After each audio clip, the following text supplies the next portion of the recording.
Казак, Казакоў, Казакевіч, Казаченка, падобных прозвішчаў процьма ў Беларусі, магчыма, нават сярод вашых знаёмых. Яшчэ большых ва ўкраіне. Разам з тым самое слова «казак» шматзначнае, роўна як і роля казакоў у беларускай ды ўкраінскай гісторыі.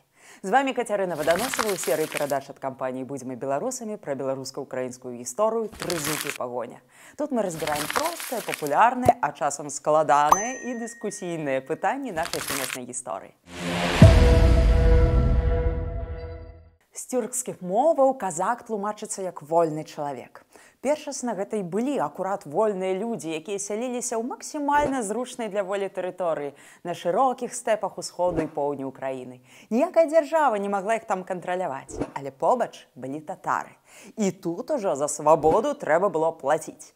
Адсюль абавязак валодаць шабляй, кап'ём, лукам, конная вывучка. Хочаш тут жыць? Не саступай у вайсковым рамястве нікому, а лепш пераймай чужыя навыкі.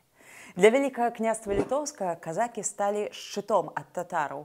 Яны ваявалі з Крымам, хадзілі на турэцкія крэпасці пры Чарнамор'я. І там, дарэчы, мясцовыя феадалы наўпрост трымалі атрады з казакоў, каб бараніцца. У сярэдзіне 16 стагоддзя праваслаўны магнат з Валыні, Зміцер Вішнявецкі, вядомы як рыцар Байда, пабудаваў крэпасць у ніжнім цячэнні Дняпра. І з гэтага, па сутнасці, можна сказаць, і пачалася Запарожская сеч. Байда потым загінуў пакутніцкай смерцю ў вайне з туркамі ў Канстанцінопалі і стаў легендай, але сеч працягвала жыць. Запорожская сеч стала незвычайным, так бы мовіць, протадзяржаўным фарміраваннем, у якім рулілі казакі. Усе рашэнні прымалі дэмакратычна. Зразумела, у тагачасным разуменні дэмакраты. Кіравала ўсім рада. Агульны сход казакоў, дзе перамагала не большасць, а, так бы мовіць, агульная згода. Кожны казак належаў да курэня, а курэнь падпарадкоўваўся выбарнаму атаману. Існаваў свой закон, свае правілы, непарушны лад жыцця. Казакі сталі цікавым феноменам, чымсьці сярэднім між вікінгамі і татарамі, але з моцным трывалым праваслаўным стрыжнем. Казакі ваявалі за ВКЛ нават з Масковіяй, але сітуацыя пачала змяняцца пасля 1569 года. Паводле Люблінскай уніі тэрыторыя Украіны адыходзіла да кароны польскай. І пайшоў трэнд на каталіцтва, лацінізацыю. І калі магнаты прымалі новыя правілы гульні, то для казакоў гэта было немагчыма. І так пачалі збірацца крытычныя супярэчнасці, якія потым выліліся вялікай крывёю. На поўніцу сітуацыя выбухнула ў 1648, калі Богдан Хмельніцкі пачаў паўстанне, якое перарасло ў вялікую вайну.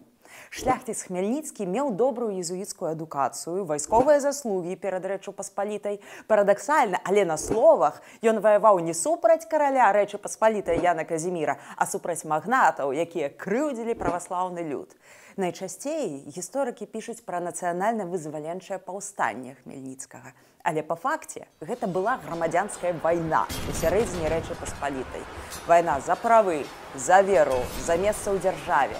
Паказачыўся. Так беларусы казалі пра суайчыннікаў, якія далучаліся да казакоў Хмельніцкага. У Рэчыцы, Тураве, Мазыры людзі далучаліся да паўстанцаў, прымяраючы на сябе казачыя званні, звычаі, назву. І так было ажно да ответачкі гетмана ВКЛ Януша Радзівіла, які выціснуў казакоў Хмельніцкага і вельмі жорстка пакараў паказачаных беларусаў. Але на гэтым усё не скончылася. Пасля Пераяслаўскай угоды 1654 года, калі Хмельніцкі прысягнуў цару Алексею Михайловичу, Масква пачала пакрысе разыгрываць тэму казакоў Беларусі на новы лад. Найбольш вядомы кейс магілёўскага праваслаўнага шляхціча Канстанціна Паклонскага. Той здрадзіў Рэчы Паспалітай, пайшоў дапамагаць маскавітам, так паўстаў беларускі казачы полк, але потым Паклонскі даволі хутка разгледзеў сапраўднае аблічча маскавітаў, якія прыйшлі сюды зусім не за тым, каб абараняць праваслаўе, і вярнуўся на бок Рэчы Паспалітай. Роўна такая ж гісторыя, дарэчы, была яшчэ з двума беларускімі палкоўнікамі – Нечаем і Мурашкам. І я хочу нагадаць, што не ўсе казакі ў Беларусі былі паўстанцамі. Казакамі, чаркасамі, пяцігорцамі ў Вялікім княстве таксама называлі лёгкую кавалерыю. Камплект лёгкага рыштунку па-казацку фіксуецца ў ВКЛ пры Стэфане Баторыі і потым стае самым шматлікім тыпам кавалерыі ў дзяржаве. То бок, гэта быў наўпрост род войскаў, як, напрыклад, у нас зараз танкісты ці зенітчыкі. Ніякага дачынення да паўстанцаў гэтыя служылыя рэестровыя казакі не мелі. Далейшы лёс запарожскай сячы быў сумны, трэба сказаць. Доўгія міжусобіцы, барацьба за ўладу, татальная залежнасць ад Масквы і, ўрэшце, ліквідацыя. Маскве, насамрэч, яшчэ менш, чым Рэчы Паспалітай былі патрэбныя праблемы з казакамі, вольнымі людзьмі. Таму іх павысялялі на Дон, Кубань, нават у Сібір. Расіі казакі былі патрэбныя як таран для заваёваў і ўтрымання новых тэрыторыяў. Пра волю гаворка ўжо не ішла. І казакі, якія з нагайкамі ціснулі, давілі народнае паўстанне, сялянскія бунты, якія разганялі дэманстрацыі ў расійскай імперыі ажно да 1917 году, уже ніякага дачынення, апроч назвы, да Хмяльніцкага ці да кавалерыі ВКЛ уже не мелі.